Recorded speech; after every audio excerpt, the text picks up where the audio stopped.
Sugar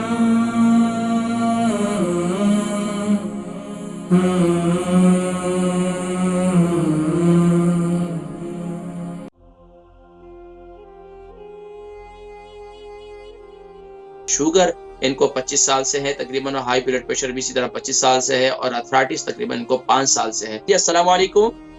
वालेकुम सलाम। जी नाम, उम्र, वजन, शहर?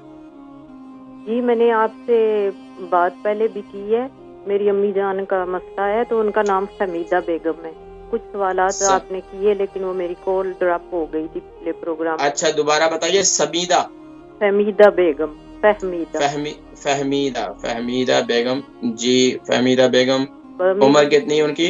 और एज उनकी 86 है माशाल्लाह। माशाल्लाह। वजन? और उनको शुगर भी है, हाई ब्लड प्रेशर भी है और आर्थराइटिस भी है। अच्छा मुझे ये बताएं कि उनकी उम्र के साथ साथ उनका वजन कितना है?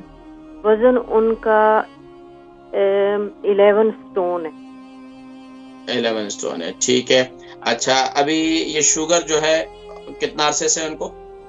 उनको जब वो कोई 60 या उससे जरा ज्यादा एज की थी तो तब से। तकरीबन उनको 25 साल हो रहे हैं, 26 साल। अच्छा ठीक है। इसके अलावा हाई ब्लड प्रेशर? जी है वो भी। कितना अरसे से? कितना अरसे से?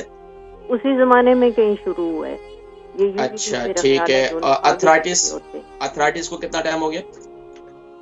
वो अभी कुछ अरसे से हुई, कोई 2 3 4 5 या सालों से ज्यादा से। 5 सालों से, ठीक है। अभी क्या तकलीफ है उनको? ज्यादा जिस्म में दर्द है?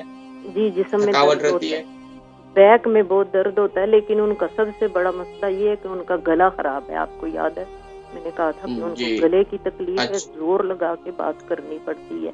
उनके चेक हुए हैं डॉक्टरों ने, उनके काफी टेस्ट किए हैं। वो कहते हैं आपका जो वॉइस बॉक्स है वो बिल्कुल ठीक है, कोई खराबी नहीं है, लेकिन उसके बावजूद ना उन्हें बड़ा जोर लगा। मैंने इलाज तजवीज़ किया था और मैंने इलाज बताया था, वो समझ में आया था, उसको इस्तेमाल नहीं, वो समझ में नहीं आया। आप अगर माइंड ना मैं दोबारा जिक्र करता हूँ प्रोग्राम देखें आप बहुत तेज बोल जाते हैं, आपको तो जुबानी आज भर याद है लेकिन लिखना होता। चले मैं इंशाल्लाह कोशिश करूंगा, आराम से कोशिश यही होती है।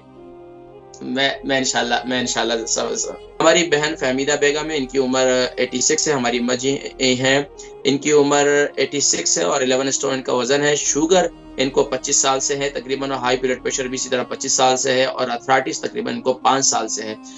जिस्म में इनको बैक में तकलीफ रहती है। आजकल जो सबसे ज्यादा तकलीफ है वो गला बहुत ज्यादा खराब रहता है। तो देखें मैंने पिछली दफा भी सवाल का जवाब दिया था, लेकिन आपने जिक्र किया कि बहुत जल्दी जिक्र कर दिया था, इसके जवाब नहीं समझ सके।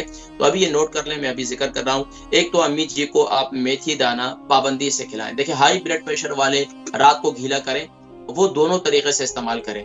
रात को देखिए आपकी अम्मी को शुगर भी है, अर्थराइटिस भी है। अर्थराइटिस की सूरत में और शुगर की सूरत में रात को मेथी दाने का पाउडर लेंगी, यानी कि हल्दी वाले पानी के साथ। सुबह के वक्त में इसी मेथी दाने को गीला कर लेंगी, और इसके साथ एक अदद इंजीर भी गीला कर लें। सुबह उठकर इसका पानी पी लें और मेथी दाने को भी खा लें। एक काम तो ये करना है। दूसरा काम ये करें, अम्मी के गला खराब रहता है तो गला खराब की सूरत में आप क्या करें, मुलट्ठी यहाँ से आसानी से मिल जाती है। अगर फिर भी ना मिले, मुलट्ठी का पाउडर भी मिल सकता है, मुलट्ठी की डंडियां भी होती हैं वो भी मिलती हैं, तो आप मुलट्ठी मिल जाए तो वो भी ले लें। अगर ना मिले तो आप क्या करें, 1 टीस्पून कलौंजी ले लें, एक टीस्पून आप पिंक साल्ट ले लें, और आप इसी तरीके से इसके अंदर आप 3 इंच का हल्दी का टुकड़ा डाल दें।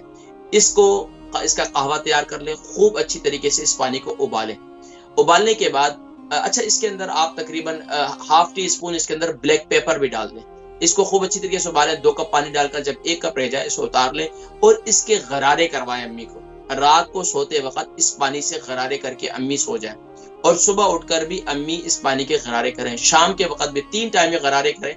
इस इंशाल्लाह आप देखेंगे कि अल्लाह तबारक व तआला इंशाल्लाह उनकी आवाज जो है, अगर मुलट्ठी मिल जाए तो मुलट्ठी भी इसमें डाल दे, अगर ना मिले तो आप ये 3 से 4 चीजें जो है इनका गरारा करवाएं अम्मी को पाबंदी के साथ। अल्लाह तबारक व तआला मजीद शिफा अता फरमाए। अच्छा दूसरा काम ये करें, अम्मी को कहें अपने ये जो अपने हाथ का अंगूठा है इसको गले के बिल्कुल आखिर में ले जाएं, जहां तालू का नरम हिस्सा है ना वो पीछे की साइड पे, तो उसको थोड़ा थोड़ा कभी कभार जब भी आसानी हो तो उसको प्रेस किया करें ऊपर की तरफ। तो कभी कभार क्या होता है तालू भी नीचे उतर जाता है, जिसकी वजह से बसा औकात ये कैफियत होती है। लेकिन इंशाल्लाह जिस तरह डॉक्टर ने बताया इनको कोई तकलीफ नहीं है, लेकिन ये आप इस तरीके से करें काफी हद तक इफाका हो जाएगा इंशाल्लाह। मुझे अल्लाह की बारगाह से काफी उम्मीद है। हम भी ज़ाहिर बात है रमजान मुबारक में तरावियां वगैरह पढ़ानी, सब कुछ गला खराब हो जाता था, तो ये अपने कहवे वगैरह और ये चीजें इस्तेमाल करते थे अल्हम्दुलिल्लाह। और अम्मी को कहवा भी जरूर पिलाएं खाने के बाद इंशाल्लाह। जो मेरा कहवा है वो मैंने जिक्र किया था, वो कहवा जरूर इस्तेमाल करें ब्रेक से पहले जो मैंने जिक्र किया।